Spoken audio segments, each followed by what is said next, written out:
Welcome to turning a moment into a movement.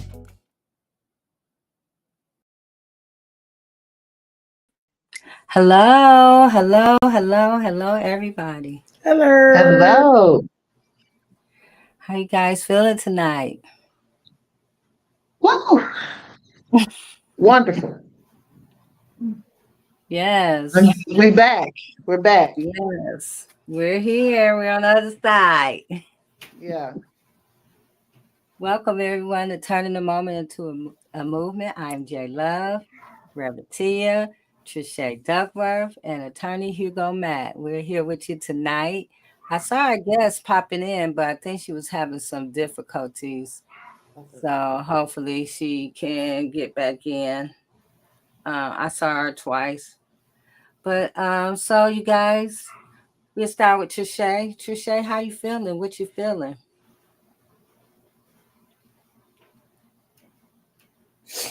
Not everything that is faced can be changed, but Mm-hmm. nothing can be changed until it is faced. Mm. Love it. Yeah. Okay. So I All just right, want to Rev. say that, you know, first of all, thank you for this platform. Thank you for being here. And I just want to tell everybody that no matter what happens in life, period, we have to face it, acknowledge it, and then we got to figure out our way around it. And that's not just about what we're going through right now, right here today. That's about everything. But if we don't step up to the plate to at least acknowledge what's going on, it can never be changed. And so Mm-hmm. I'm just thankful to be a change agent. What does that mean? That means that, not saying that I change everything, meaning that my life is in a perpetual state of change. Yeah. Meaning so that as I do not accept negativity of myself, as I'm daily challenging myself to grow better, I expect from my environment, my environment and my atmosphere, right? I believe that we have dominion power and that we have the ability to say what it is and a thing can be that. So I'm just grateful for the opportunity to serve with a heart to know that God has the final say. And we will just keep being the little foot soldiers that God has anointed to do this work.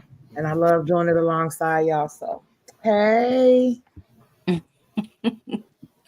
Hey, Revatia. I tell you, Trisha, I am with you on that. Wow. I can say wow, and I can say that I have a renewed faith today. Um, Yesterday was different, day before was different, but today, it's like you said, what are we looking at? When you talk about face something, it's like, okay, what are we really looking at? And when we see truth, when truth hits us in our face, it's important for us to acknowledge, okay. And that's why truth is liberating. That's why the truth makes us free, or the truth creates us to be free. It's because it allows us, if we accept it as it is, if we accept your truth, accept your shadow self, accept the dark side or the sides of you that you don't like, because this is what we're looking at. And how do we get here? But more than that, do we love ourselves? Do we love humanity?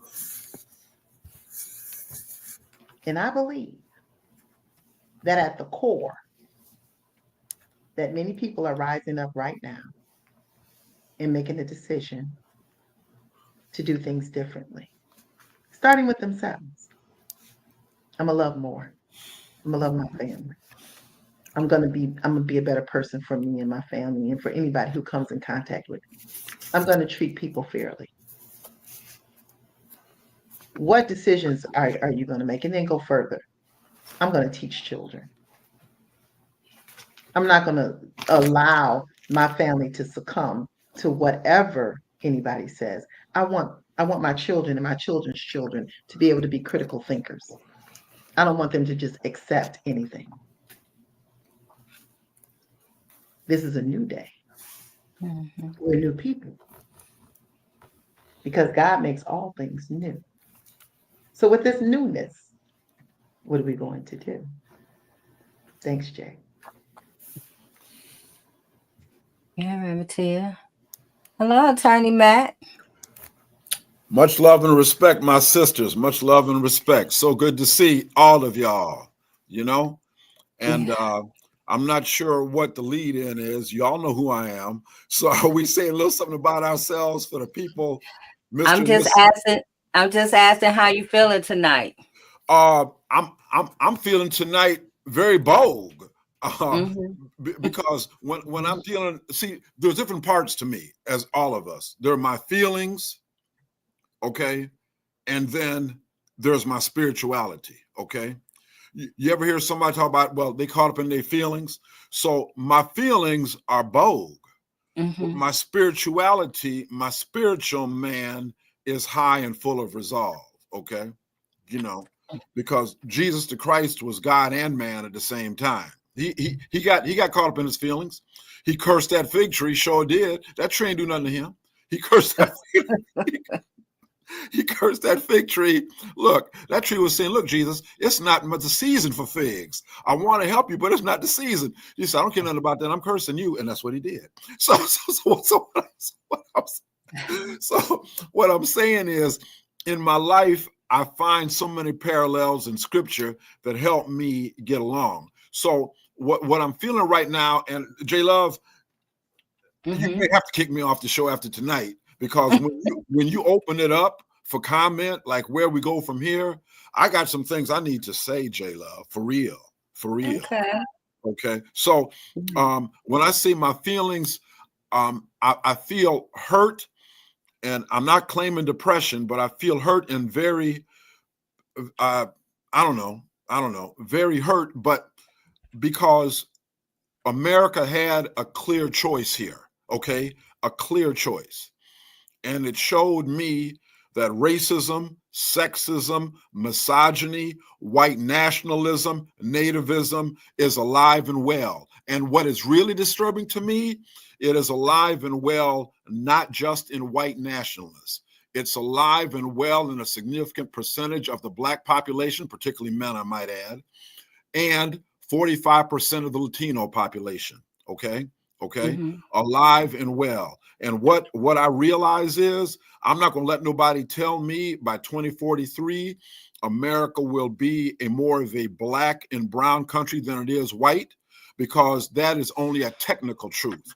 The reality of it is, as long as we have Latinos, a third of them who consider themselves to be white, by the way, okay, and you have Black men who think that they are above racism and can revert to misogyny and male domination, even though you may not have as many quote unquote white people, you will have a white nationalist culture that is more than supported by members of those particular groups. Okay, members of those particular groups. So the oppression will not change because of skin color change. It's just that the oppression, if things keep going the way they are, it will just get a darker face. That's all. Yes. I told you I had a lot to say, J Love. Yes, Attorney Matt.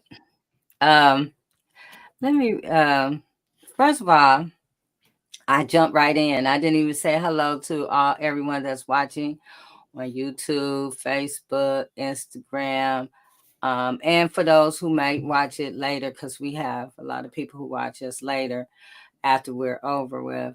Thank you for joining us today. We just want to touch on, like, how we're feeling, and what we're looking forward to. And I see our guest is here. Hello, Bishop. Hello, how's everyone tonight? Oh, good. How are you? Wonderful. We just checking in to see how you feeling. I feel good. I feel good. Yeah. It Yes. kept jumping off. Every time I get back and get on the thing, it jump out. Say something went wrong. I said, okay. So I saw prayerfully we you, got so it I'm fixed. glad you made it in. Thank you. Good to be So, here. so before we get started, I just want to, our mission here at Turning Moment into a Movement is to bring awareness to all of those that are impacted from being wrongly convicted, overly sentenced, mentally ill, and medically frail in our community, to inspire, organize, and educate all communities about the needs to disrupt systems, policies, and patterns of the criminal legal system that leads to wrongful convictions.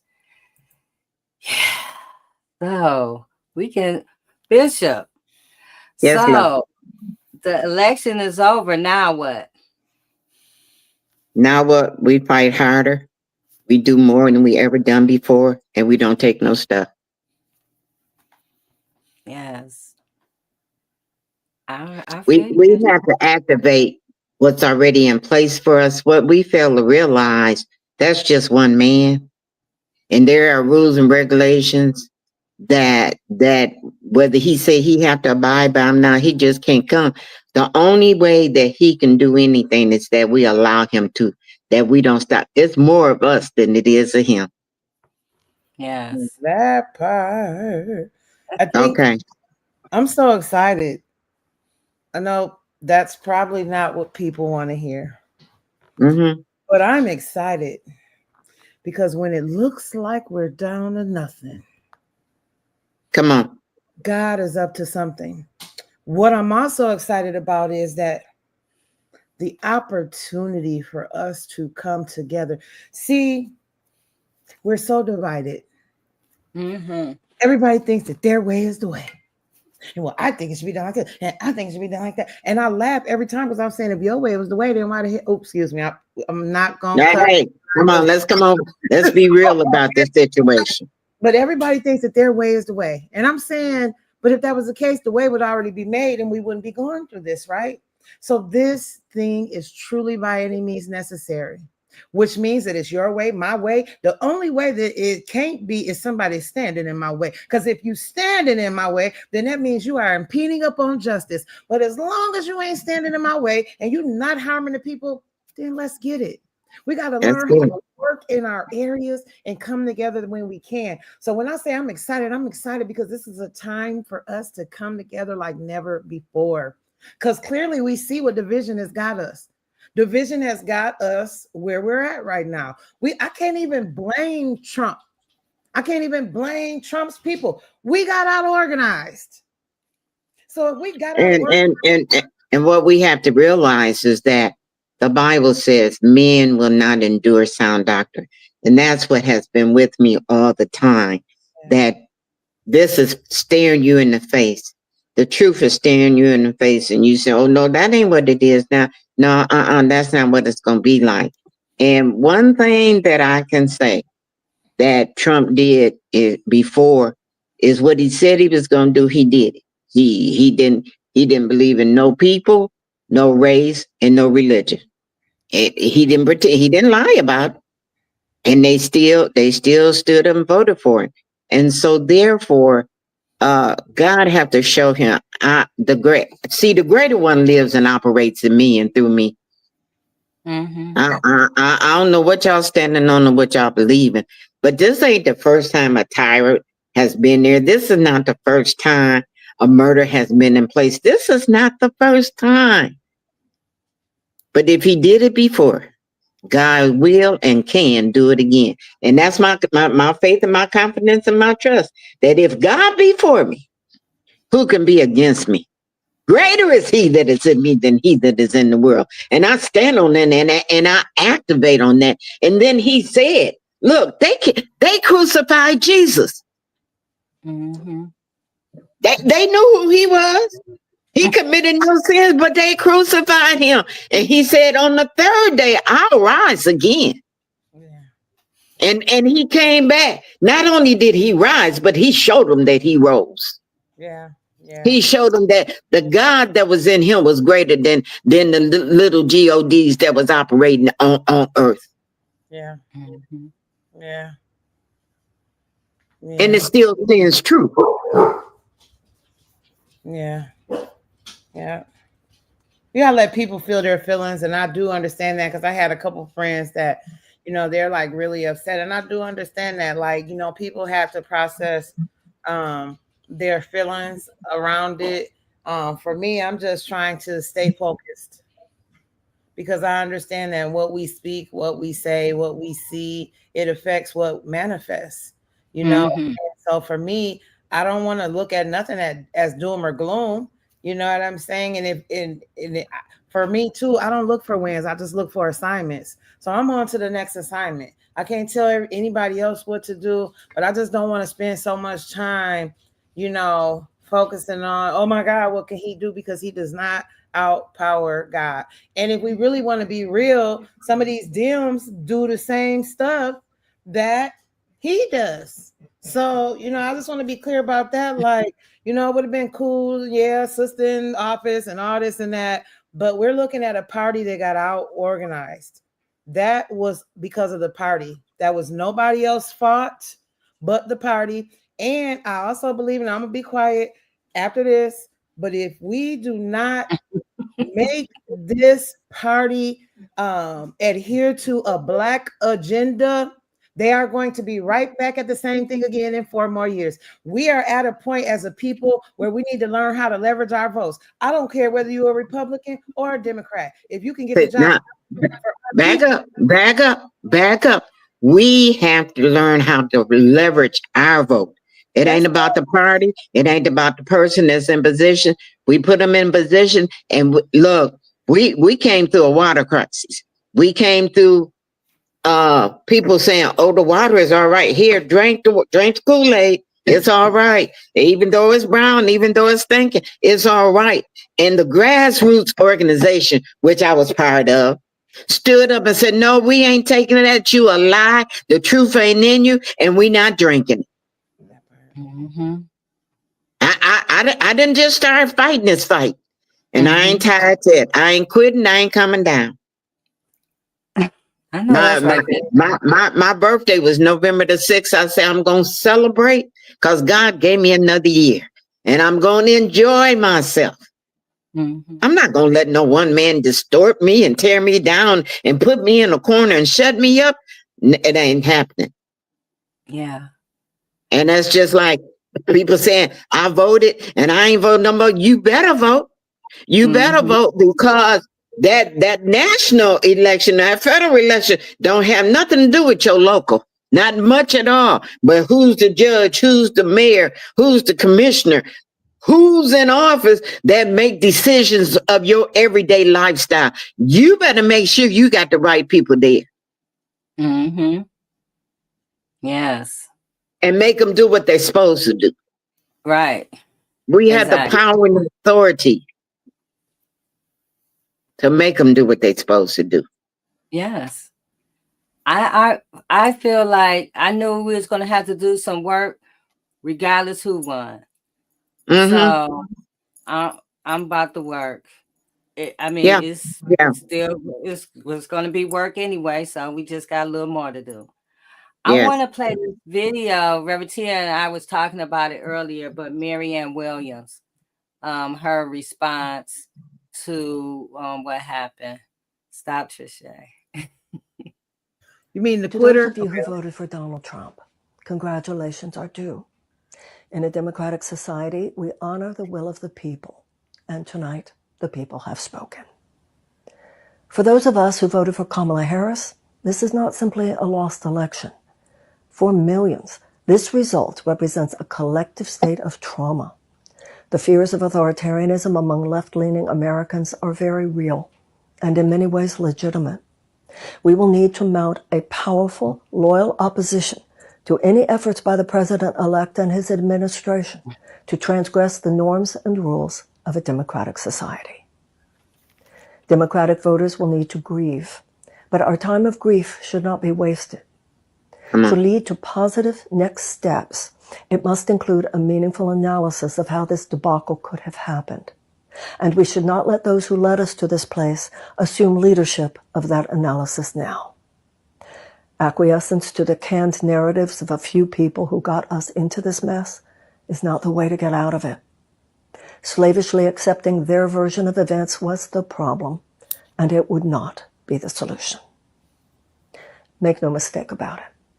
Responsibility for Trump's victory lies squarely at the feet of those who took it upon themselves to cancel the Democratic presidential primary. They'll be working overtime over the next few days and weeks to promulgate convenient narratives that displace the blame onto anyone and anything other than themselves. But that is nothing but a cover-up, and no one should buy it. It was they who decided that Donald Trump posed such a threat to democracy that democracy needed to be canceled this year. For the last year and a half, we should have been having a robust conversation among ourselves regarding what it would take to defeat Donald Trump this year. That is what a primary is for. In a democracy, it's the voters, not party leaders and media elite, who are meant to choose the nominee. The appropriate role of a Democratic Party is to facilitate democracy, not engineer it. Its job is to stand back and let the voters decide who a nominee should be, and then step forward to support the people's choice. In this year's campaign, in an absurd perversion of the democratic process, the Democratic National Committee took it upon themselves to simply decide that Joe Biden would be the candidate, as they later simply decided to replace him with Kamala Harris at the head of the ticket. The outsized power of political parties has become the danger to democracy that both George Washington and John Adams warned that they might be. Their control of the process was exerted primarily through media and the internet. Narratives such as, "We don't primary incumbent presidents," are simply ridiculous. Many of us are old enough to remember that Senators Eugene McCarthy and Robert Kennedy Sr. primaried the sitting president, Lyndon Johnson. It was that which turned the fervor for ending the war in Vietnam into a decisive political factor that could no longer be ignored. Another such narrative was the notion that anyone running against Biden is a spoiler, totally contradicting the basics of a 7th grade civics class. You cannot be a spoiler if you're running in a primary. And it was said repeatedly, creating an almost trance-like state among Democratic voters, that no other credible or qualified candidates were running against the president. This was used to justify a de-amplification of any candidate who tried. First myself, then Bobby Kennedy Jr., then Dean Phillips were treated with various degrees of derision by the self-appointed protectors of our democratic project. What they really meant by credible was someone from their club, someone they chose. And what they meant by qualified was someone qualified to perpetuate the system that the American people made very clear tonight that they don't want. What we should have seen as qualified was someone able to foresee that this disaster was coming, should we look to the corporatized Democratic playbook in order to win this year. Someone not only who could explain why that was, but also present to the voters a reasonable and compelling agenda for exactly how to avoid this outcome. Instead, a relatively small group of people, men and women who apparently haven't strolled much outside their gated communities over the last few years to have even a clue as to what was really going on with the American people, assumed the position of deciders. Because Joe Biden had beaten Trump in 2020, this group of Democratic political and media elites assumed he had the best chance of beating him again. And they were certainly within their rights to hold that opinion. What was not within their rights, however, was to suppress any Democratic efforts at challenging that opinion. They assumed the authority, feeling entitled to do so, to basically choose the Democratic nominee this year, suppressing any genuine effort that might be posed by a primary challenger. We need more democracy, not less. And we need a major political party in this country dedicated unequivocally to the needs of the working people of the United States. That means in too many cases, those who are hungry, those who are medically uninsured or underinsured, those who are drowning in medical debt, those who are without hope. On many issues, Donald Trump offers only false hope, but people will go with false hope before they'll go with no hope at all. From party bosses to media elites to progressive organizations that complied with party and donor demands so much that you would not even speak to me, to the unethical operatives who conspired in all of this. I hope you will feel the shock of this moment, just as the rest of us do. And for the sake of this country, I hope you will resign your imaginary leadership positions going forward, positions which existed nowhere except in your own minds, by the way, in forging a loyal Democratic opposition to our president-elect. To put it bluntly, at this point, we the people can better take this from here. The Democratic Party, if it is to survive as a major force in American politics, must become more genuinely democratic again. Their media partners should reject the journalistic malfeasance whereby they felt justified in de-amplifying candidates that they simply didn't like. Many people in the party need to look in the mirror now and not to messaging experts to help them spin this. It will be the purification of conscience and critical thinking on the part of all Americans that will lead us forward, better than ever, in fact, having left this unfortunate chapter behind us. The election is over. The days ahead are uncertain, but if we remain true to our hearts, dedicated to integrity, and committed to our country, then better times will still yet lie ahead. Thank you. Come on, Marianne. Now that's the Marianne that I like, not that one that dropped out the race. Well, I think what we know now is that she didn't really just drop out. Mm-hmm. Right. You have to realize the party. And she's going according to what the party said.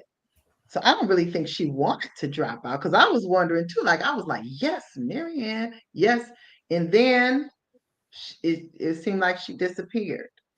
Well, I was so now we know, which is in that meeting, and some of the things that she said, which is why I say that she dropped out.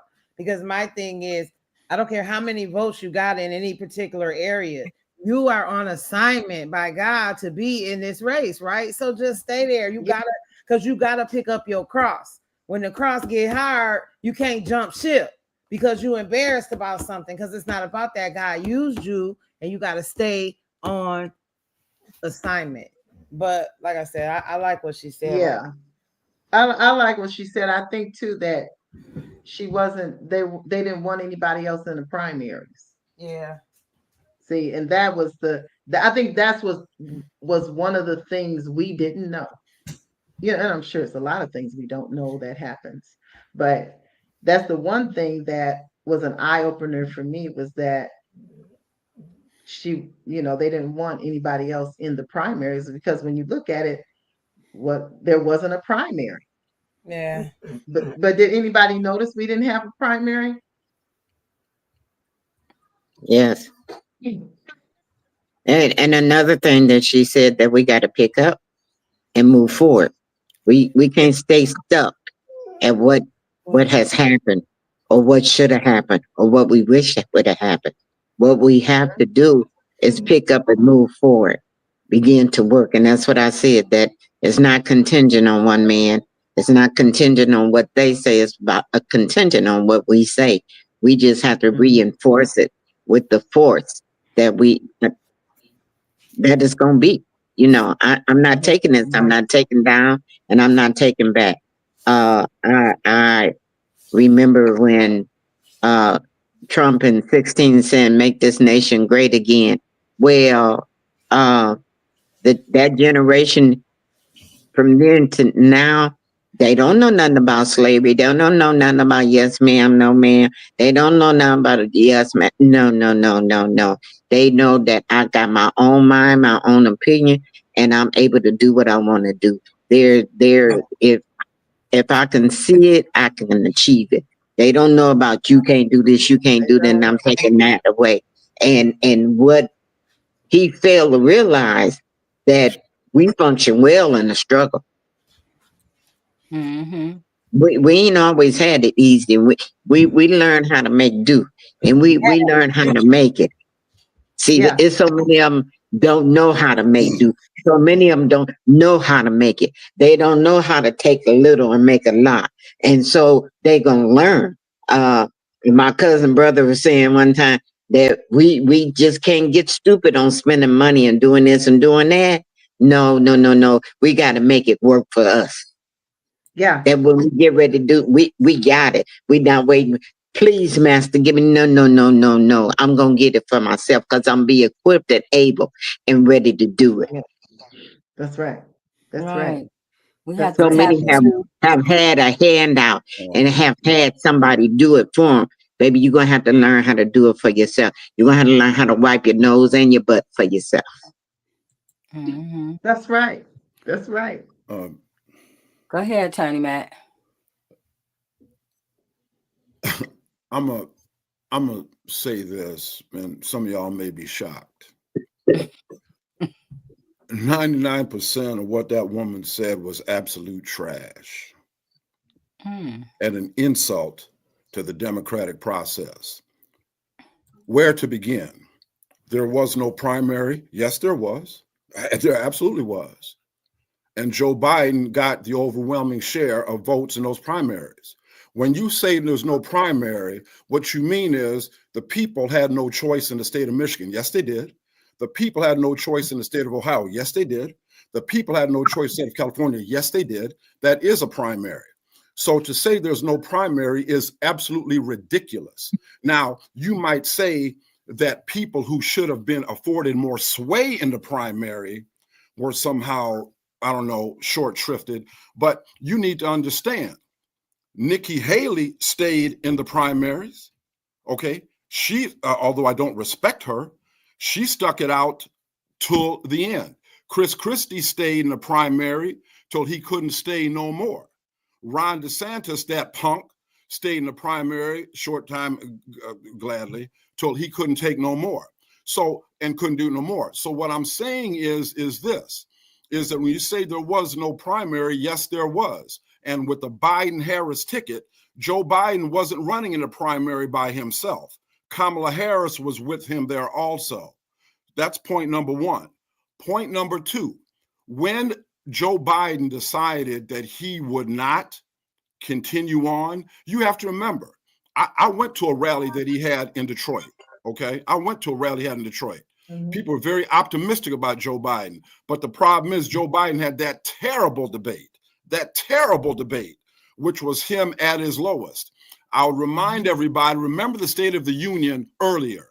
He was strong, he was vibrant, he was on point, he wasn't taking no SHIT, but something has happened with the aging process or whatever that was with him.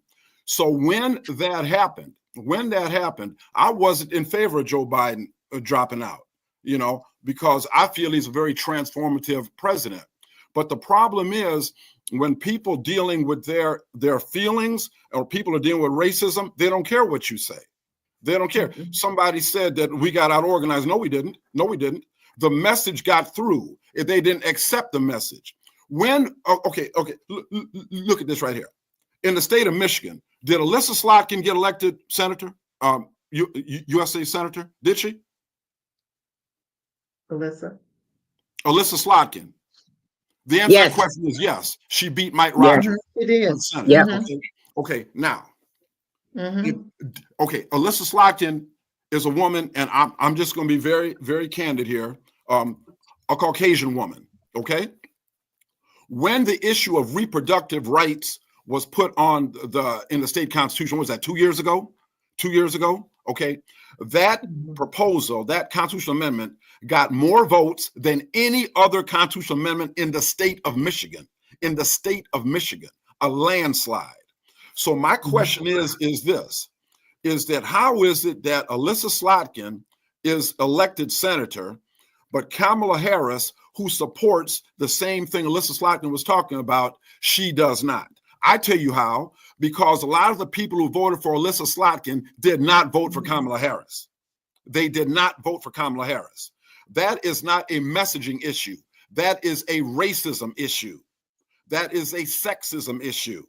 That is a misogyny issue. That is a self-hatred issue. That is exactly what that is. In 10 states, they had issues of reproductive rights, either on a constitutional amendment or a referendum. And it passed in 7 of those 10. Kamala Harris did not get the votes necessary that would have put her on par with them people who voted for reproductive rights. The only reason a referendum did not pass in Florida is because Florida's got a law that says you got to have 60% of the vote for a constitutional amendment. They had 58% in favor of that constitutional referendum for women's rights. Why is it that 58% was never transferred to Kamala Harris? Why is that? That is a racism, self-hate. I'm sorry, I got to say it. White women rebelling against Kamala Harris. 53% of the white women in this country voted for Donald Trump. Those same women largely voted for reproductive rights. That is white nationalism and racism at its core. So I disagree vehemently. We didn't get the message out. The message was there. They didn't want to accept it. They don't want a black woman sleeping in the presidential bedroom next to a Jew. That's exactly what that was about. And shame on the Latinos. Shame on the Latino men, a third of who consider themselves white, by the way, to think when Donald Trump talks about mass deportation, he's talking about everybody but them. What a lie. Have you forgotten the fact that the Supreme Court told this idiot, you can do what the F, God, excuse me, Lord, I got to get this out. You can do what you want. Take care of your business. Now, for my Latino brothers and sisters, I'm sorry, y'all. A lot of y'all consider yourself white. You are not in my camp because you have joined that white nationalist movement to think this is applying to everybody but y'all. But you know what? Y'all say, well, no, he ain't coming for me because, I'm a naturalized citizen. When Donald Trump says to the United States, to the 5th Division of the Army, we revoking all that stuff. If you're not a natural born white citizen in this country, all that old naturalization stuff, we revoking that. And now somebody said, oh, Attorney Mack, you crazy. He can't do that. That's breaking the law. What did the Supreme Court tell this man? You ain't got no law to guard you. You ain't got no guardrail. Whatever you doing, President, do it. And then, oh, by the way, the dreamers who say, well, no, he wouldn't be coming for us. I've been here since I was 5 years old. I've been a good citizen. I mean, I'm not a citizen. I've been going to school. I've been civic minded. He won't get us. Yes, he will. And by the way, what about Donald Trump saying, you know what? Because they asked one of Donald Trump's spokespeople, they said, well, wait a minute. What about the children that are born here? The law says if you are born on the territory or property, the landmass of the United States or in Guam or Puerto Rico or something like that, you are an American citizen by birth. So some women came here, quote unquote, illegally. They were pregnant and those babies were born here. Every one of those babies is an American citizen. So they said, what are you going to do about them? You can't deport them. They're American citizens. The man said, you know what?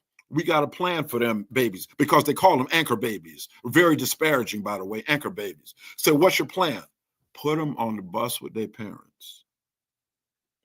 So what I'm telling you all is this. The only thing that stopped Donald Trump, do you remember when he had this deportation stuff going on and they put them kids in them cages? Y'all remember that? I know y'all are smarter than me. I know I'm not the only one that remembers that. The only reason Donald Trump did not follow through with that is because it looks so damn bad all around the world. You've got 5,000 babies in cages separated from their families. Donald Trump said, okay, I'm going to back off of that. If he's so damn tough on immigration, why didn't you continue with it, Donald Trump? Why did you back your punk ass off then? You so damn rough and tough because you knew there was no support for that stuff outside your narrow mind. That's why he backed it off. But he said, I'm not going to back it off again because I got my generals now. I got the Senate now, and I damn sure got the Supreme Court now. I ain't got no guardrails. I ain't got none. So in any event, what I'm saying to you is Marianne Williamson, look, as far as I'm concerned, she got a bunch of sour grapes about the what you call primaries. And furthermore, let me ask you this. They had a vote of the people when Joe Biden nominated Kamala Harris. Endorsed Kamala Harris. I'm sorry, y'all. Somebody here needs a history lesson. Just because Joe Biden said, I'm endorsing Kamala Harris, that did not make her the candidate. That didn't make her the candidate. Because it was such a short window, they had the delegates vote. Y'all. So when the delegates voted to make Kamala Harris the candidate, that was the process. Should Joe Biden have dropped out earlier if he was cognitive? Nothing wrong with that. And have a full-fledged, open primary and all that. That's fine.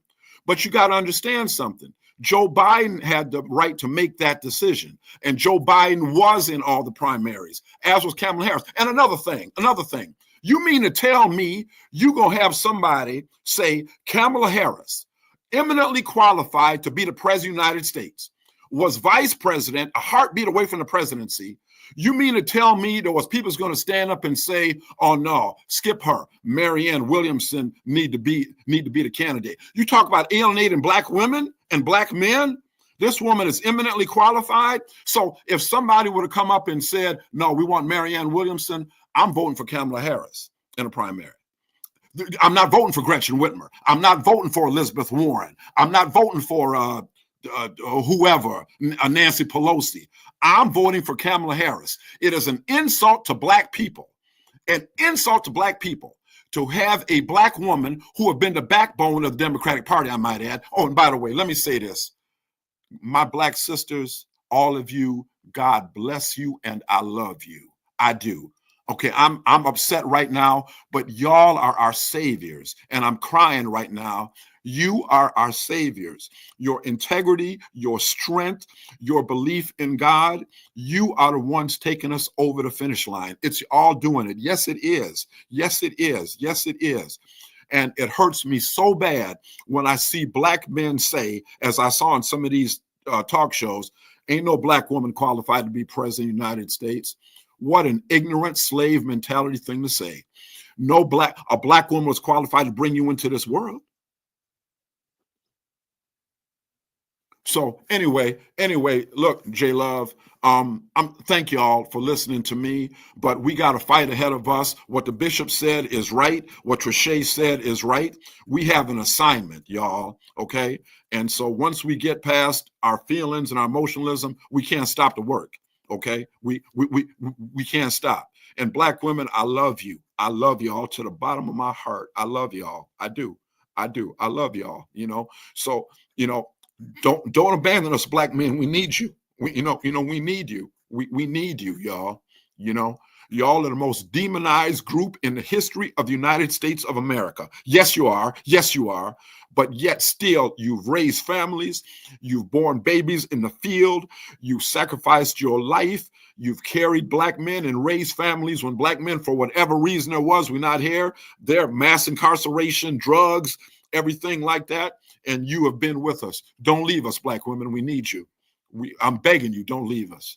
Don't leave us. You the best, greatest hope in God, Jesus Christ we got. I hear Maya Angelou say, still I rise. Still I rise. Still I rise. Yeah. No matter what I got to go through and how hard it is to get through there, still I rise, because I'm going to rise. That's right. And I'm looking at 4 black women right now, still I rise. Yeah. So yes. I love y'all. Maybe we differ on love some you things, too. but we here together. You understand? And That's Trichet it. Duckworth, I got to say something about Trichet Duckworth. I did not know Trichet prior to like 2020. But I saw Trichet get out in front of a protest line where there's white people. I hate to say it, but it's true. White people driving by, making all kinds of threats, nasty comments. And if somebody was going to be run over by a car, she was at the head of the line. I never forgot that. I never ever forgot that. I saw this woman in Milan, okay, protested in Milan. I said, this woman is my shira. So, but all y'all, Reverend Tia, J Love, Bishop, all y'all are great, but I just had to say that about Trisha, because I've seen her, and Reverend Tia, you know how I feel about you, and J Love, you know how I feel about you. J Love had the heart to stand up and say, this is wrong, y'all. I got to have a platform. And Bishop, God bless you. We don't know each other, but I know you in spirit, and I agree with you. And so don't leave us, Black women. I'm sorry, I ain't gonna say nothing more tonight. We love you and we need you. You said something that made me think, brother, and I love you too. And I am so grateful for these moments for us to hear different perspectives of the matter, because I think that's important, which is why, I'm telling you, I'm not playing with this by any means necessary kick that we're moving into, because each and every one of us are different, and our perspectives will reach different people who may think like us, but drawing it all back into the same focus and coming together. And I want to clarify the reason why I said we got started late. We've been actively, like, for the last 2 years straight, Survivor Speak, boots on the ground, talking about voting, having to pull up turn-ups, doing the civic duty education nights. And the reason why, we will pull up right in the hood. That's right, true. with all the amenities and everything. And the reason That's true. why was because we realized that a portion of our people were left out of the conversation on purpose. The information didn't even get filtered. I learned from a candidate here in Washtenaw County that they don't even send mailings and certain information to low voting areas. So then we hit the ground running, because it's like, no, see, I know why we were left out, but for us, we don't care how we got there. Damn it, we can't stay there. Right. And so God assigned us to go in. So the reason why I said that they were behind the ball, because I watched at the last minute, especially this year, we had all these voting parties set up. We did 2 rounds of voting and more workshops. I mean, boom. But at the last minute, we got all these calls from high-ranking Democrats talking about, we want to get out the vote, so can we link up with you? No.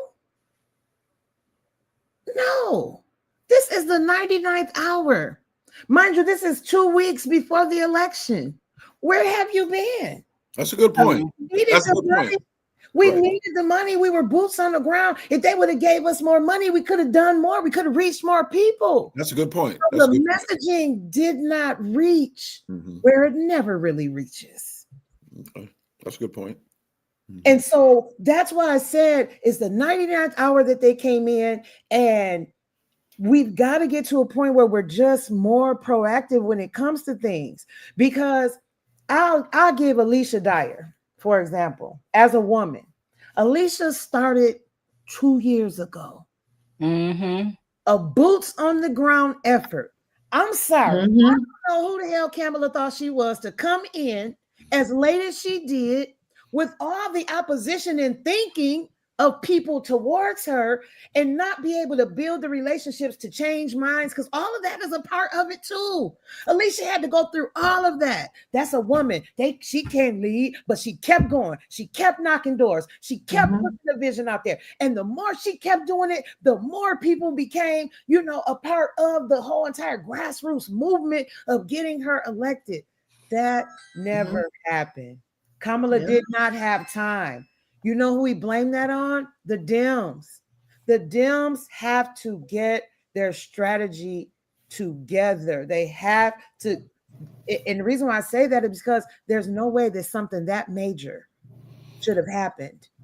And then we have a shift months before of an election this detrimental. So when I say we got out organized, we did, because we should have never put Biden up. If we were going to switch him at that last minute, he should have never been put up. Number one, and this is what I'm saying in this hour too, we got to get some age limits on the books, because neither one of them should have even ever been able to run. Okay, it's convalescent home time. They should have never been able to run. We got to take that out of the election process. We got to put age limits in place. We've got to take money out of the equation, because for some of these things you can't even run if you don't raise a certain amount of money. Right. We've got to stop allowing the Dems to control who runs for certain seats at their national convention. It's so much work to do. But that's why I'm excited. Because when we seem like we're down to nothing, God, and when I say God, I ain't talking about the big scary God that's in the sky. I'm talking about you, little G-O-D, the gods of this earth. I'm talking about us rising up and doing what we're supposed to do together. Maybe this 4 years, see, sometimes God allows some, see, I believe that's what happened with COVID too. Sometimes God will allow some things to happen to shake us. Maybe now we'll see how important it is for us to come together. And every last one of us ain't gonna come. But I believe enough of us that will, we have work to do. So do I agree with some of the stuff that Marianne did and some of the backdoor stuff that I seen happen that I was privy to? Because they was calling me too, trying to come to the primary, the presidential primaries work that we were doing. I believe some of what she's saying is true. And okay, I forgot about this. This is my last point I want to prove. The presidential primary. You know, the primaries used to be with the regular primaries, right? So at the regular primaries, this was the first year that I know of that we had a separate presidential primary. Now, mind you, in 2020, No, we had one before. We had one before. I know we had two. In 20 we did also. In 20 in February. In February, yep. They changed some laws on the books, and this is what I mean about information getting out. They changed some laws on the books that allowed these presidential primaries to take place. All of that stuff is legislation. No, and Jeremy Moss, if I'm not mistaken, I did the research, is the one that brought this forward. My thing was then, because if people aren't used to voting in February, right, then why wasn't that out? Right. So we hit the ground running again as a grassroots organization, say, hey, we got a presidential primary happening in February. People was like, what? What the hell? What you talking about? Yeah, we got a presidential primary. That's something that parties should have been to the front of the line, even letting people know what was going on.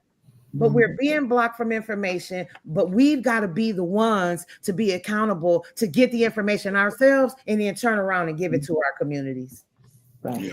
So I want to say something before you guys get started. I want to go back to something you said, Trisha, about information not being in certain areas. I think it was last year when we had the bishop on and we were talking about or early in the year, we was talking about Project 2025, right? We were talking about it early in the game. People didn't start talking about it really until a month before the election, when the broader scope of people start getting like into it. So the information like that was not out here like that. They were trying to act like it wasn't a big deal, you know. But it is a big deal. But however, I was talking to Reverend Tia today, and you know, at the end of the day, some of this stuff need to be torn down anyway. So we can let them tear it down because we can build it up better. I'm not saying that it's the right thing to do, but I'm just saying that now we can get engaged and to make change. All of us can get engaged. If they take if they disrupt the Department of Education, okay, this is an opportunity for us to, you know, figure out how we can make our own schools, you know, and get out and educate our own kids, and then we won't have to worry about them get rid of all the books and stuff because that's what they're gonna do anyway. Attorney, they're gonna get rid of. They said they'll get rid of the books, and in Florida, they've been getting rid of the books. So, I mean, some of this stuff we're not gonna be able to control. So we can control Our own destiny by creating something new. Go ahead, Attorney Matt. Well, okay. Excuse me. First of all, in terms of these primaries, y'all have to remember something. Every state, every party, the Democrats and Republican, are vying to have their primary first to influence the others. A man named James Clyburn, from what is that, South Carolina, okay, who was the architect of Joe Biden getting the nomination, I might add, in 2020. They're all competing for that, okay? So that's one reason Michigan's primary is in February, because they're competing with other states so they can have an influence on what the process is. So, whether you agree with that or not, that is the motivation beyond that. But you got to understand something. There's nothing wrong with saying we want Afrocentric schools. We want to be able to have our kids know a history that Ron DeSantis and them say they should know. But that does not mean going along with tearing down or saying, well, let them tear down the Department of Education. Because the bottom line is each and every one of y'all is something in common. You know what that is? It's called a taxpayer. And so what I'm saying to you is this. Your money is going to fund funding what everything the government does.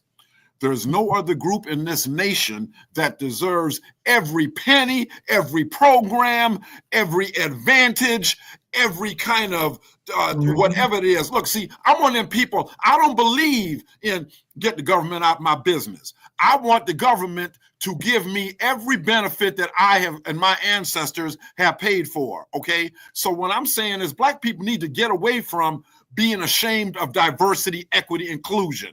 We have let people tell us because there's diversity, equity, inclusion, and there was a thing called affirmative action, something is wrong with us.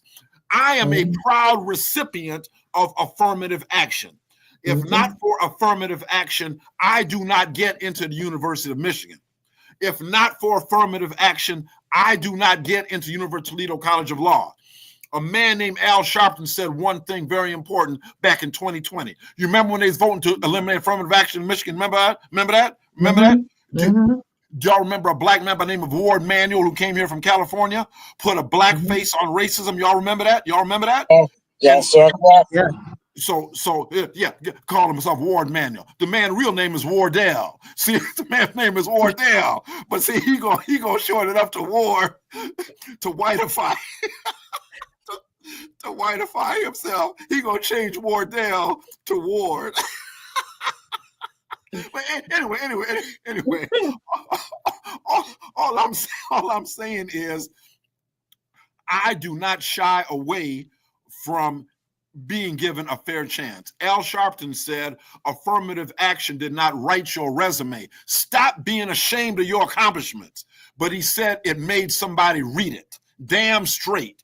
Donald Trump in Project 2025 said, damn diversity, equity, inclusion. Donald Trump in Project 2025 said, yeah, we're gonna have a commission on race, but we're gonna have a commission on racism against whites. That's what the man said. So what I'm saying is this. And remember, y'all, remember one thing. Public education was started for one group of people. Poor whites and blacks. So Attorney Mack, what you talking about? See, once upon a time, there was no public education. Okay. Okay. A man named Thomas Dewey, we named the Dewey Decimal System after, okay, said, you know what? There are poor blacks, there are Black people just emancipated and poor whites that are left out of these Catholic, Christian, Protestant schools. Because if you don't have the pedigree, you couldn't get into them schools, y'all. Them was private schools. And so what I'm saying is the Department of Education exists to say, wait a minute, we're going to use public tax dollars for public schools. We don't have any race restriction on public schools. We don't have any economic restriction on public schools. If your child has got a learning disability, they have a right to be taught and cared for in a public school. When you eliminate the Department of Education, you are taking that power away from the government. That means you can say, look, Let everybody choose where they want to go to school. If they want to put their kid in a parochial school, let them go ahead. What that means is starve them public schools, which most inner city kids go to, by the way. Starve them public schools. Let them kids drop out, drugs or every drag, and that's okay. And that's okay. But they mom and daddy still paying taxes. So all I'm saying is we got to keep fighting. Attorney Matt. And that's what this is. So they can eliminate what they have to do for the people, because they say it's part of the other colleges paying for it. And it's not a public school, so they don't have to follow the rules and regulations. That's Their right. teachers are not even regulated the way that the public schools teachers are regulated. You don't even have to have a degree. And I think of one charter school that they built right here in Flint, Michigan, took the school money, the money from the public school, made it the charter school. They don't even have bus transportation. So guess what? If your mama and daddy don't have no car, you can't make it to school there. Say that. But it was Say that, Bishop. Say that, Bishop. Public school money that funded that school. I agree with you, Attorney Matt. Say that. Yes, Say sir. that. That's why they trying to privatize the schools, and that's why they trying to come up with all these charter schools, so they don't have to follow the rules and regulations and the guidelines of the public schools. That's right. And the main enforcer, and take our money and use it for it. Right. And the main enforcer of public schools is the Department of Education. Say that, my sister. Say that. Well, now they're gonna get rid of it.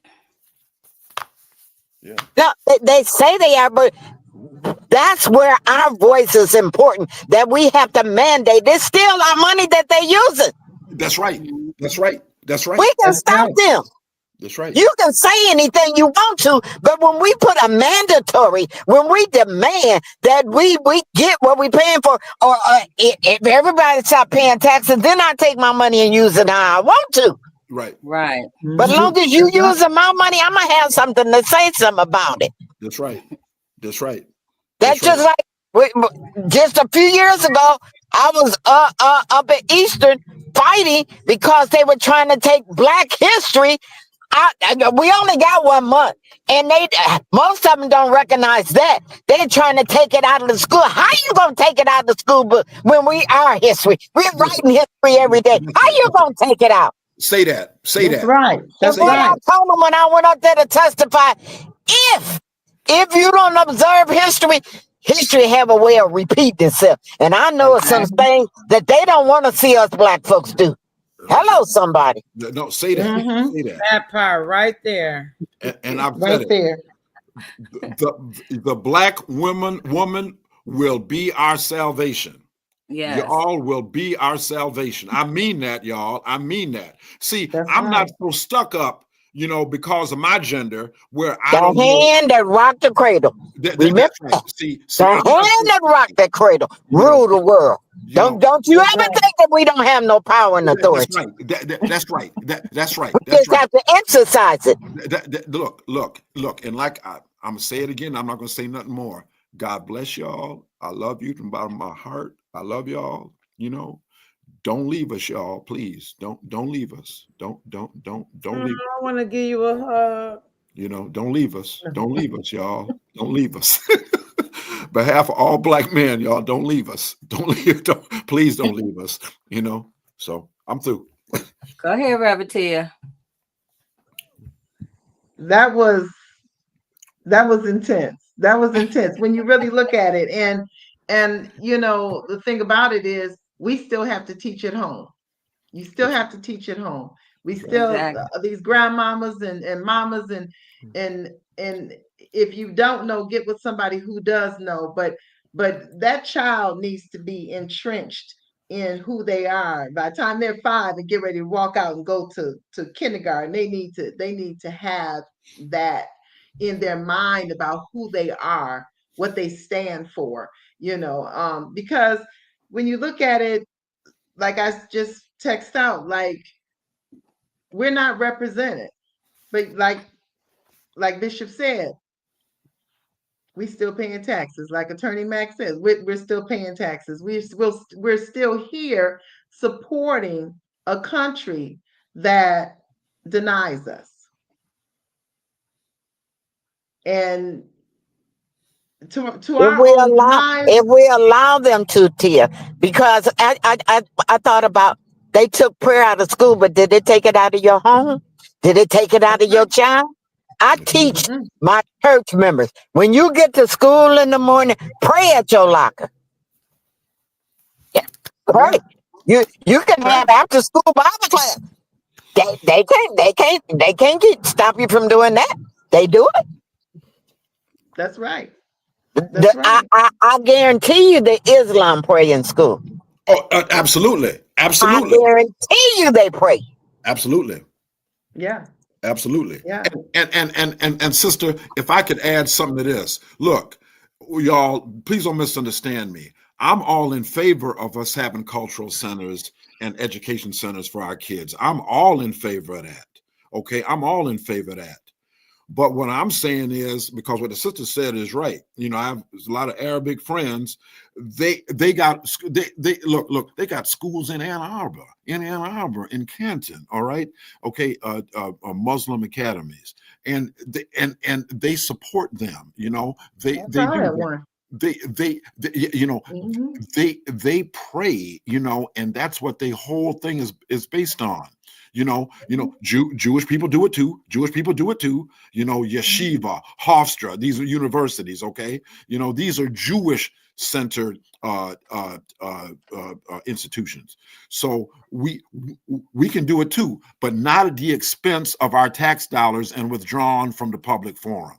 Okay, because that's what they want us to do: withdraw but still keep paying. We're not going to do that. We can have both. We can have both. Yeah, that's right.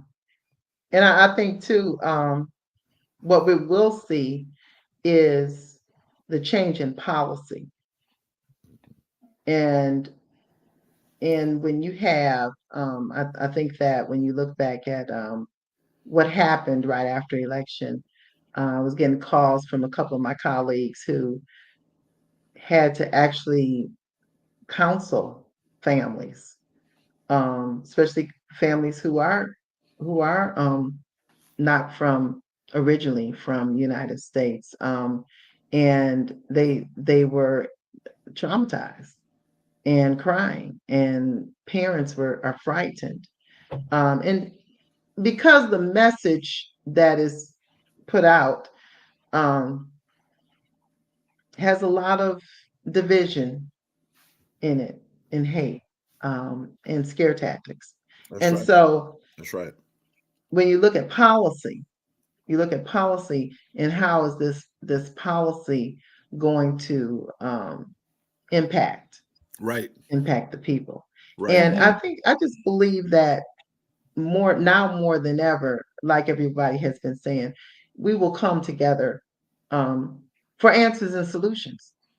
You know, it's time out for just talking about people. It's time out just, having debates where you talking about one another and not really implementing and talking about policy and what you're going to do to turn things around. So now it's up to us. And it's been up to us. It's been up to us. I just believe that now we're like in the corner. When you put me in the corner, I'm a fight. That's right. Now, we've been in the corner. A lot of times people didn't realize we've been in the corner, but we have been in the corner. And now people are ready to fight. Mm-hmm. And when I say fight for yours, fight for your family, fight for your truth, fight for your purpose. That's right. That's right. That's you right. know, and That's right. and then so it's not looking outside in who's going to help us now, although they owe us. Although if we paying taxes, we demand that. Yeah. But we're fighting knowing right that what we stand on is truth and justice. That's right. That it's real. That's right. And that when we stop paying homage to the false gods that are out here in this world, we will see change. That's right. We That's can right. turn it around because we need to take those dollars and put them in the places that are going to back the policies that Right. will help our communities. Right. It's about community now. Right. And see, I want to clarify something. I agree with what Trichet said about putting monies where it is supposed to be. And that has been a problem with Democrats, it seems chronically. We do not invest monies in grassroots organizations from the get-go. And I agree with that. And that's corporatism. Yeah. That is a problem. So Trichet, I want to let y'all know, I agree with that. I've always agreed with that. So maybe this will be some kind of a shakeup. I hope, to say, yeah, the corporate structure, that's nice. And the TV ads, okay, that's nice. Everybody don't look at TV like that. Okay. And so, in our community, we need that, and like I said, not just Trichet, but other people that are community organizers, community based. I went to a program they sponsored in Ypsilanti, okay, there, and it was beautiful. Had the robot dance in there and stuff for the kids, and so, but that's a kind, and voter education too, by the way, and some good food too, by the way. So see, so if Democrats and all you Democrat corporate, listen, you want to spend that money, spend it there. At Parker Ridge, spend it there. That's where you spend it. That's where the people at. Damn. So, okay. Anyway. That's right. I'm through, y'all. I'm sorry. I think, and I've been really thinking a lot about this.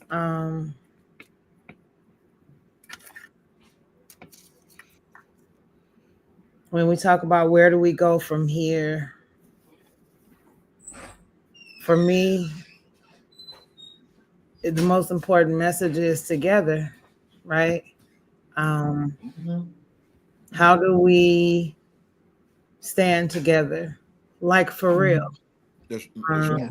That's right. How do we lay down our egos? Right. How do we? Because that has been the biggest thing that I have seen as an organizer. Oh my Lord. Are the egos that come into play when people are organizing. Is that people don't understand. To me, the greatest leader is one that can follow. The greatest leader is the one that can actually be a foot soldier. One of the greatest leaders knows that everybody at one point in time is a leader, right? And so what does that look like for us to really bring everything together for real?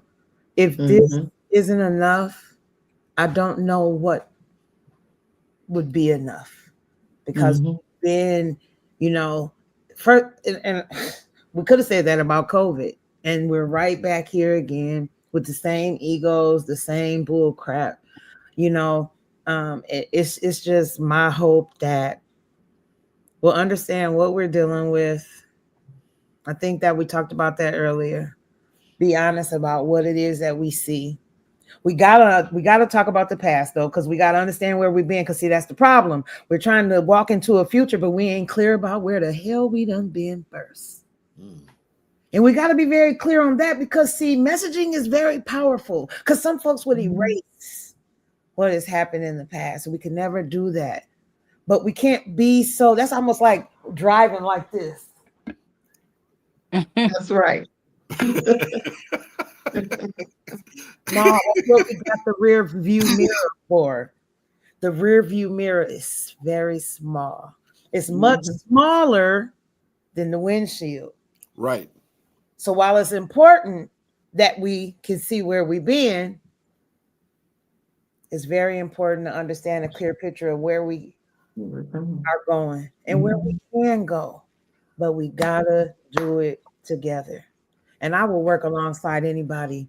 I will humble myself and work alongside anybody. However, if you're in the way, that's the only problem. That's right. That's right. That's right. That's right. That's Before right. Bishop has to leave, so I wanted her to say something before she goes. Mhm.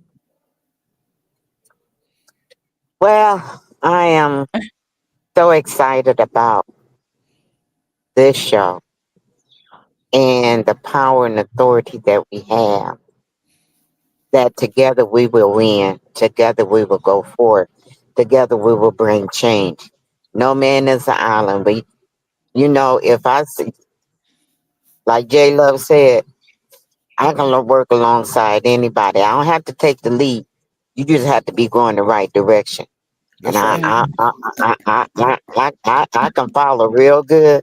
And whatever you need, my name don't have to be up front. I don't have to be up front. I just have to know that we're going the right way. I have That's to right. get it. He said, out of all I get and get understanding. If That's I right. understand where you give me an understanding, give me a clue. And that's what I fought so hard, that we educated the voters, educated the, well, I figure if you are educated, you could make a knowledgeable decision. You That's might right. not like it, but you can make a knowledgeable decision where you going, what you doing, what you have to do, and know that we can't do this by ourselves. And like Right. Jay Love said, we got to know where we came from. That we, Mhm. one thing we need to learn so we don't make the same mistakes over and over again. That's right. Right. You know, so many times I want to reinvent the wheel. Why are you reinventing the wheel when the wheel already rolling? That's Take right. another wheel and roll alongside. Don't just try to reinvent the wheel. And that's what that power structure. But look, I think about the Bible and it says, have you considered the ant? The Mhm. ant, ever the ant was created to do, whether it was to be in the army, whether it was to protect the queen, whether it was to be the one to gather the food, that's all they did. The whole time they on this earth, that's all they do. If we do what we're called to do, I believe that each one of us have a puzzle piece. And the picture is not complete if my piece is not in it. And so we have to take our picture and join it together so that we will make a complete picture. Yes. That's right. That's right. That's right. Amen. Yes, Amen. Bishop. Amen. Thank you for joining us Thank this evening.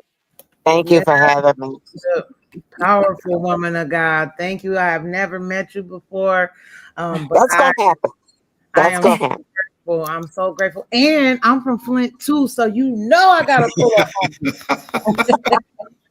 Say, Bishop, I just want to throw this in here. Another shameless plug from Attorney Mac. So you can get you know how to reach me, the Freedom Line. The Freedom Line. All right. All right.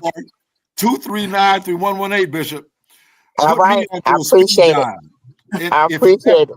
if you ever need me, you on the 24/7 list with me, Bishop. The Hey, Freedom. I appreciate that. I appreciate that. Because, you know, it was funny. On Juneteenth, uh, uh, we were at the Juneteenth celebration, and the sheriff said, Bishop, I ain't heard from you in 2 weeks. I said, I don't call you that much. He said, but one thing I know, when you calling me, you calling to help somebody. And I remember when the state troopers came into Flint and they had a meeting with the communities. And so I asked the crazy man, I said, can I have a way that I can get you if I had to? This fool told me to get him on the internet. I said, okay. So the Mr. Moon, one of the funeral directors, he said, I do not think that's what she meant. So afterwards, I said, excuse me, but if I need you in a hurry, I need to be able to call you. So he Yeah. gave me his cell phone reluctantly. And so I told him I'll put it with the sheriff's phone number and the chief of police because I do have them. And when I need to be able to get them, I can get them. I said there was a standoff at one of the apartment buildings, and I called the sheriff and told him, he said, I'm not the right person, but I will get in touch with the right person. Everybody walked away alive that day. That's all that mattered. Mhm. Everybody walked away alive. Praise God. That's right. Praise God. That's right. Praise God. Praise God. That's right. Praise So, God. Attorney, if I had to call you in the midnight hour, it'd be for a good reason, I promise. No problem. No problem, Bishop. I mean that. No problem. I'll take you at your word. Okay, well, ask the woman on this panel. You know, I mean what I say. I mean what I That's say. right. That's why I say if y'all ever in Flint or in the surrounding area and you having a problem, call me. I believe I got somebody I can call and work on the situation. I got you. I got That's you. right. Amen. Okay. Love you, Bishop. God Look, Love bless you. Bishop. God bless you. you Thank know, y'all. I get the pleasure of saying Auntie Bishop. That's what I call her, Auntie Bishop. My role model, my auntie. Look, is she a good Bless auntie too, y'all? Look, if you're her niece, y'all know what I'm talking about. When Amen. she says she's there, she'll be there. If you call her, she gonna try. And Amen. if you need something, she gonna make sure she get it to you or get you to somebody. All And right. and the beauty of it is that I see her doing it in the community too. And I have definitely followed her through the years. And she means what she says, and she is that truth. And I just want to say I appreciate you. Always do. Thank you. Love Thank you. you. Happy Thank you. birthday. I get to celebrate Sunday. Yeah, happy birthday. Thank you so much. Thank you so much. Blessings. Blessings to Good night. all. Y'all be All blessed. right. And good All night. right. All Good right. night, Thank you. Good Bishop. night. Good night. So, you guys, some of our takeaways for tonight would be: one, feel how you need to feel. Feel how Yeah. you need to feel. That's important. If That's you right. upset, you can feel upset. Yeah. However you need to feel, embrace those feelings. Mm-hmm. Can't keep holding that in, because you got to let that out so you could push forward. And then after that, your feelings, start educating yourself on what's going on, not only nationally, but locally, because these Yeah. local elections matter. Attorney Matt brought up a good point about Alyssa Slockin. You know, Mm-hmm. if we didn't locally go vote for her, she wouldn't be in this seat, That's right. That's So right. That's right. Yeah. now we have a voice that represent us Mhm. in all this. So we have to really pay attention to these local elections. That's right. The Mm-hmm. judges, prosecutor, mayor, city council, those local school board, Yeah. those local elections are super, super important. Yeah. We can't That's right. go ahead, Tony Matt. No, I'm sorry. I'm sorry. Okay. So we can't like stay at home and just No. Yeah. because people stay at home for those things. We got to get up and go. Yeah. And Then we got to I'm go sorry. ahead, Tony Matt. Go No, I'm ahead. sorry. No, I'm sorry. Go ahead. Go ahead. I'm Oh sorry. yeah, Attorney Matt. I'm sorry. Go ahead. I'm sorry, Trisha, don't laugh at me, please. Please. Look, Trisha knows because she lives in Washington County like I do. They had an open seat election for a circuit court judge. Okay. One of the judges was retiring, right? And they only had two people running, right? There was a man and a woman. And the woman running was like, looked like a Middle Eastern, maybe Arabic ancestry, which is wonderful. But in her campaign literature, she speaks about understanding disparate treatment of people. You know what I'm saying? How people are and she didn't come out and say white supremacy, but she sure nibbled around the edges of it. Okay. Now, my thing is this. She put that in there in her campaign, and I'm going to be one of the people when I go in front of her, I'm going to see, do you really mean that? Do you have that sensitivity that you say you have and you want? And this is a person that was endorsed by a lot of the other judges in the circuit court, by the way. Okay. Okay. So, when you talk about these local elections, they do mean a lot. They mean an awful lot. So that's all I want to say, that I'll be praying that people who get in these positions follow through on what they say to get my vote about inclusion and understanding discrimination and addressing it, Yeah. Yeah. And then Yeah. also we had to, just be more active. And hey, look at how you can hold people accountable. That's right. If they're not doing what they promise, if you see some slacking going on, you gotta write letters, send emails, pull up, Call Trichet. Yeah. stand up. This is what we have the right to do these things. We Yeah. still Yeah. have the right Yeah. to do these things. I That's right. I want to play this video. So I don't know if everybody know, but in Florida, what was that? August, I went to Florida with Black liberation, mass liberation. I'm sorry. And I attended the bid training, Black intensive groundwork training with a lot of abolitionists. And so we're going to talk about that next week, abolition. But anyway, one of the young ladies that was my accountability partner, and we checked on each other every day. She made a video today, and she's a young lady. And the reason why I want to play this video for the young people is because even my little grandson, who's like 6 years old, I picked him up the day after the election. And he got in the car. He was like, "Yay, Donald Trump won!" Like he was so emotional about it. And so I think we have to learn how to take care of ourselves, because what we are projecting out is that energy is, our kids, our grandkids, and all of that are taking it in, and we don't want them to be walking around here in fear.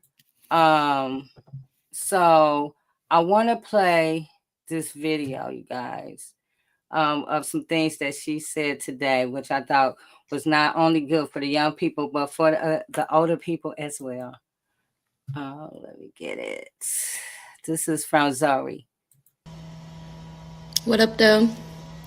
It's Zori, Z, and I'm coming to y'all with a message of hope. I feel very strongly about where the collective needs to stay entrenched, and that is firmly rooted in hope.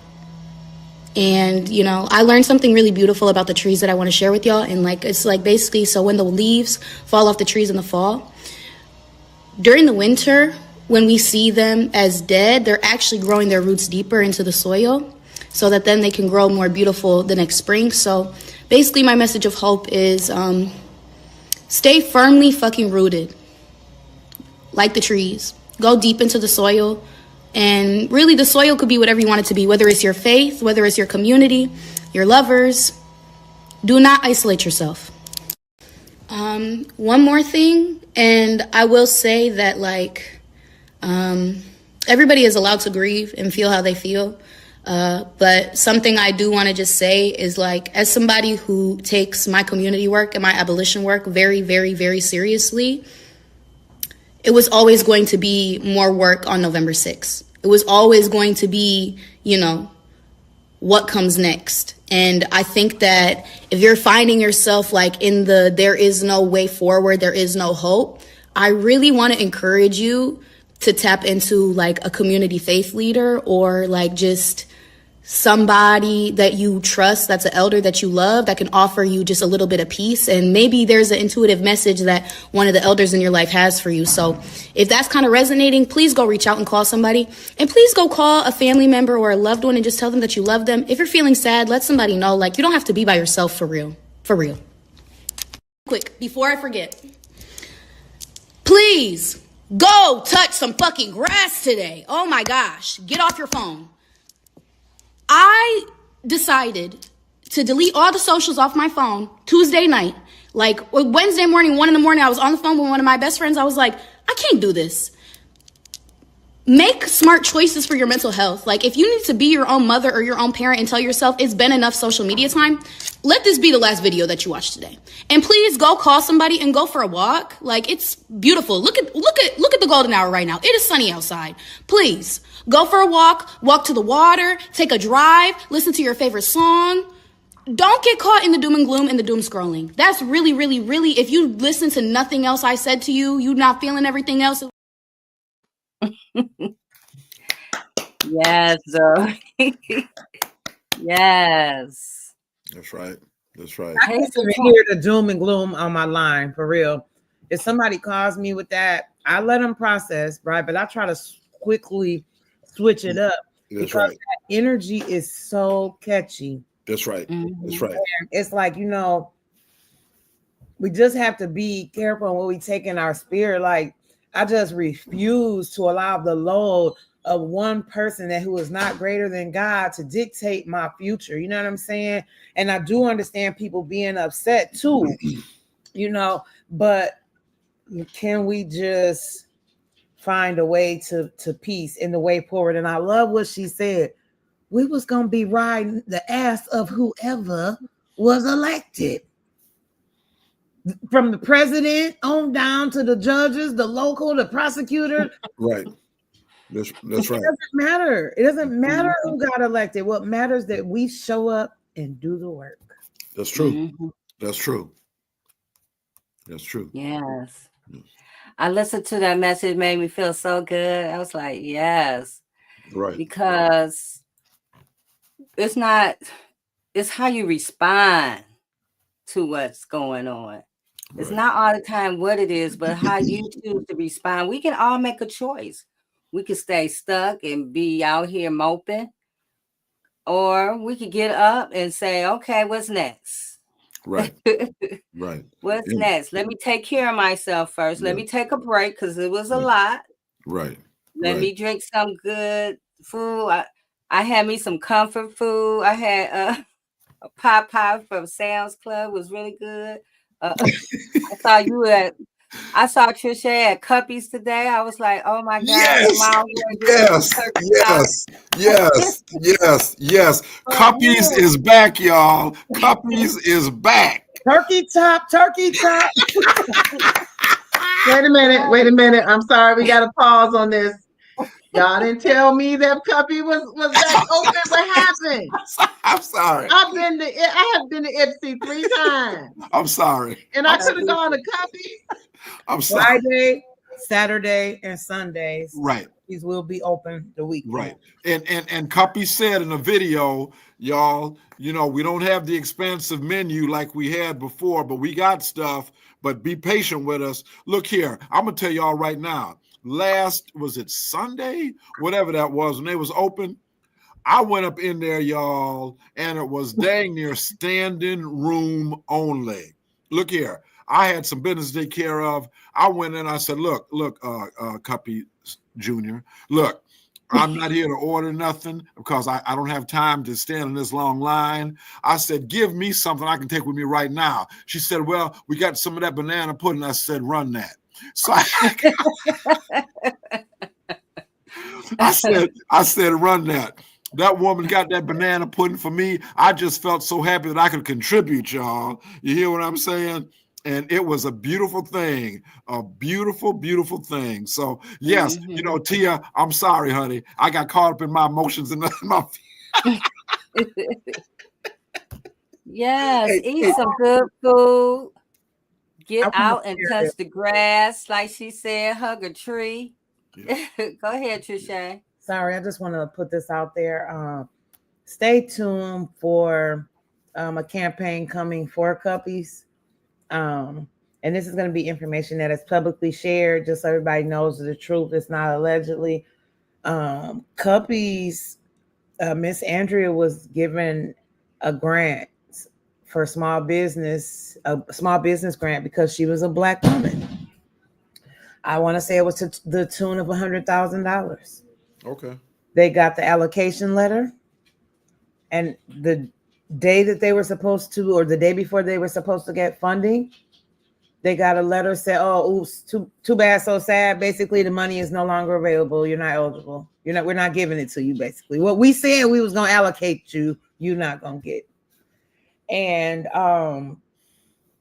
then turned around and opened the program back up again and gave money to more people. Now, my thing was, if that was going to be something that would happen, then they should have went back to everybody who they denied, gave them money, then what was left over, have that for people. Right. So we're going on a campaign for cuppies. They're going to run that money, or else we as a community can raise the money. That's what I mean when it's about taking care of our own, right? Mhm. We don't have to turn to outside sources for everything. We got money as a community. That's You true. know, and think about what that looks like for everybody to send in a 10, 20, 30, 40, 50, or how many ever dollars the Lord lays on somebody's heart, you That's know. And Cubby didn't ask me for this. This was something that God put on our spirit to do, because we believe that money should have been theirs. If Whitmer's office, Governor Whitmer, why you want to sit at her shop taking pictures with her, then why in the world would you allocate that money to a Black woman? That's what I mean about how they treat us. But we're not going to accept that as the answer. And if they don't open up the door and give her the money, we believe that God will allow the community to bless her with it. So stay tuned for a campaign. We are trying to raise $100,000 or get the $100,000 that they were promised from Governor Whitmer. Okay. Okay. Thank you. Thank Mhm. you. I'm with you on that. I'm Thank with you. you on that. Okay. Thank you. Okay, Because I Touche, need no check that turkey. chat. Match my meal days. Match my meal days is coming to Cuppies, y'all. Look, I'm just gonna tell Touche now. I'm telling you right now, it's Match My Meals Day. So when we have Match Our Meals Day, we go in. If the meal is $50, you leave $100. That's what we do. Match. We got to do that. Okay. Okay. Yeah. Flyer coming soon. Right. Coming soon. Let's do I that. like that, Let's do it. Reverend. Right. That's right. Oh my goodness. Look, y'all got me all fired up over here doing that I'm for just thinking, Cuppies. I seen that. I was like, oh Lord, I need to get up there. I need them turkey chops. And now we found out they done took some money from her. We about to match all that. And they can't eat. And they look. So let's find out. To say, don't show off, honey. Don't show off. Right. We know it's good, Touche. I'm gonna say this. I know we getting off of this is a sidebar. I never ate turkey chops. Never until I ate those. Now I'm like, wait a minute. Nobody tell me turkey chops was this good. Like I had some before, but it wasn't like. But then I had they got something special going on there. Yeah, I'm like, okay, I could drive all the way there for some turkey chops. Yeah, but and that brings up another point, you guys. We got holidays coming up. What is our superpower? Our community. Our superpower is our spending power. Right. We got to look at how we spend our money. Wait. I got to say this. She did not. I have to say this clause. She did not say stupid powers, y'all. She said superpowers. Okay, go ahead, Jay. Okay, so we have to use our power for our community. See who, stop shopping at all the big stores. Okay. I'm just going to put it out here. No. Yeah. No, you're right. Our money is our voice. No, you're right. Oh, no. Find people in our community to shop with. Right. The people that's looking like you, standing up with what you stand up, agreeing what you agree with. Spend your money there. Quit taking all these people your money and they taking your money and pushing some other candidate. That's right. Or all against what you standing up for and you shopping with them. Right. Yeah, okay. So that's my other thing. And just take care of yourself. Be gentle with yourself. Meditate, read, drink water, eat good food. All these things, because we got more elections, hopefully, that's going to come up. We have things that we have to do, but we got to be good on the inside. We got to, give ourselves some love so we can show other people love. Because that's the whole thing, that self-hate is running rapid. So we got to start loving ourselves. That's true. That's true. That's true. That's right. That's the major thing. Because anytime you're looking at somebody who don't look like you, for your not talking like you, not standing up what you stand for, totally opposite, and that's your person that you want to align yourself with, That's then right. that's something going on with you That's right. that you got to get connected to or That's right. disconnected. That's right. from. That's right. That's All right. of this starts with you. All Right. of this. Mhm. All of this right here that we see is going on is a reflection of what's going on in the inside of us. Right. And That's So, right. yeah. That's right. so That's right. yes. Thank Yeah. you, Zoe, for I had sent her a message and the link because I wanted to get her permission to show her video tonight. So thank you, Zoe, for that video. And anything else you guys need to say before we get out of here? Can I just say one thing real quick? Mm-hmm. One thing, and I hope some people hear this, that are people who look like me and riding with the person who was elected last Tuesday. Mm-hmm. Take an example from the man in North Carolina, the lieutenant governor that was running for governor. A man who might have a black skin tone, but represents nothing black. Mark Robinson. The man who said he was a black Nazi. The man who said Martin Luther King is a SOB. The man who said he wishes he could have slaves. He sold in to the nonsensical proposition that a crow could be a bluebird. He actually thought he was a bluebird and became a radical bluebird. And last Tuesday, they showed that crow how much of a crow he was, because he was all in with Donald Trump. Donald Trump won the state of North Carolina, y'all. Mark Robinson lost it by like 15, 20%. So all the people that voted for Donald Trump ditched his black behind because he had no more utility. So to the Tim Scotts, the Byron Robertsons, the Candace Owens, okay, all y'all have a shelf life that is not indefinite, okay? It is not indefinite. Y'all got a shelf life. And please believe me, I'm not giving the Democrats a pass. I'm not giving them a pass. But in this election, y'all, and Vivek Ramaswamy, the man from India who was Donald Trump, a woman by the name of Ann Coulter showed him how non-white he was, told him to his face, yeah, you got some nice ideas, but I'll never support you for president because you ain't white. You know, the look on his face damn near made him white when she said that. So y'all, I love you. And that is a message to people who self-hate. I don't care if you're a Democrat, Republican, Independent. And I'm going to leave y'all with the words of a woman named Harriet Tubman. I freed 1,000 slaves. I could have freed 1,000 more if only they knew they were slaves. I love you. Thank you, Attorney Matt. Trish, Reverend Tia, go ahead. Oh my goodness, this was a blessing. This has been such a blessing after, this week. This has really been something. I just want to remind everybody to allocate your love in the right way. Love people, use money. Stop using money. Stop loving money and using people.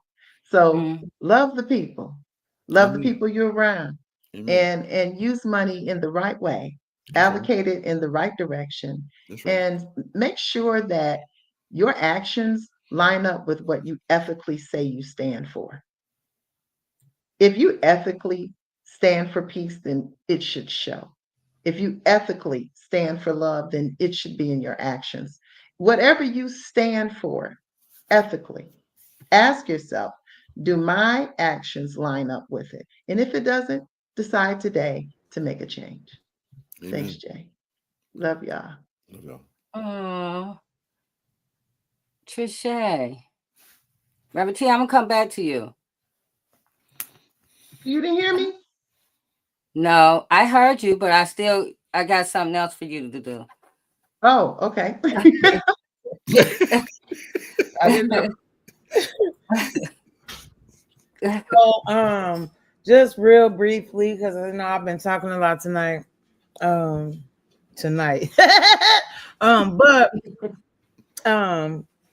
I know Survivor Speak said we was on break, but however, we're not on break. Well, we are on break, but some of our students have put together a summit, and the summit is a wrongful conviction summit that's going to be on University of Michigan's campus. J Love, Gloria Veazey. Oh, okay. Gloria Veazey, some of our exonerees, Larry Smith, Mark Craighead, Lamar Munson, and we'll have some live calls in from folks who are incarcerated wrongfully. So we just ask you to just come on out. It's a night of education. There will be dinner. So if you register, please, if you could register so that we can keep account on the dinner for the night. But we would love for you all to come on out. It's Monday, November the 18th from 6:30 to 8:30. Would you have that on Facebook and stuff, Trisha, or some? I'll send it to you, Attorney Matt. Yes, sir. It's we just dropped it on Facebook today. And so you can hit the QR code or just follow that link and it'll take you right to the RSVP. Okay. Again, that's on the 18th. And then on the 20th, we are standing alongside Freedom Ain't Free. For and let me just say, man, I'm just so grateful for those brothers, man. I'm telling you, grateful to be working alongside them and standing up for justice for the wrongfully convicted. So they're back at it again with a protest. That's on the 20th, which I believe is a Wednesday, from 11 a.m. to 3 p.m. We're going to be down at the Wayne County Criminal Justice Center. And that's at 5301 Russell Street. You see the flyer there. But we need you to please show up, show out. For those that are wrongfully incarcerated, your families, we ask that you send your family out. We all just want to stand up and let these folks know that we are not going to take down and that we got a project 2025 too that don't consist of the bull crap that they got coming out, but consists of justice for those who are wrongfully incarcerated and everybody else. Amen. That's right. That's right. Amen. Okay. J Love, please be sure to send me that as a backup. Can you please? Yes. Okay. And Yeah, Reverend we're gonna, oh yeah, I wrote down those dates. Trisha, I'll be there. I will be there and I will share it and bring some people because that is so important right now. With Bishop Bernadel Jefferson, I will be at Faith Deliverance Center Church, and we will be there in Flint on actually the 16th. That's going to be a busy week, but that's okay. The 16th, and that's at 7. I'm sorry, that's a Saturday, and that's at 12 noon. It lasts till about 3. Donations when you come in, you have an opportunity to donate. But what we're doing is a start your caregiving business right now. So there's a lot of people who want to know about the caregiving business, want to start their own caregiving business. If you want to know more about it, the reason we're doing this though is because in our communities, our seniors are suffering. They don't always have the right type of caregiving services. We have people who have been working in the caregiving service for years, but didn't know how to start their own.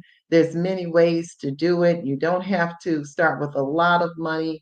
And I'm going to give you all the tips and tricks of the trade so that people can start where they are. If you have a loved one that you're taking care of, how can you maximize what you're doing? I'll show you how to get around that. There's many stipulations now that the government has in this industry, and yet this particular industry is one which is held by many African Americans and people of color. Everybody does not want to go into caregiving, and it's a special call if you have that call, if you have that on your heart, and if you do it and you want to do it at a greater level. So I look forward to it. If you want to come on out and get some hands-on 3-hour workshop. You'll be blessed. Thanks. Yes. And we need those entrepreneur type things. We're going into a new dispensation. Yeah. Yeah. We are. Yeah. So Yeah. we're going to have to move differently. So this is an That's right. opportunity. So thank you, Reverend T and Trisha. And those flyers will be on my page, Trisha, Attorney Madison, Reverend T, and the Justice for Gerard Facebook page. So you can get those there. And I think that's about it tonight. Did everybody say everything they needed to say? We all good? We feeling better? We're good. Yeah, we're better. In churches, all hearts and minds clear. Yeah. Yeah. We done been it. Attorney Mac, did you get everything out you needed? Oh, thank you. Look, y'all, I needed this. Hey, look here. I feel 15 pounds lighter. Look, I need Look, I have been waiting all week. I ain't been saying too much. I was like, I'll wait till Friday to get it all out.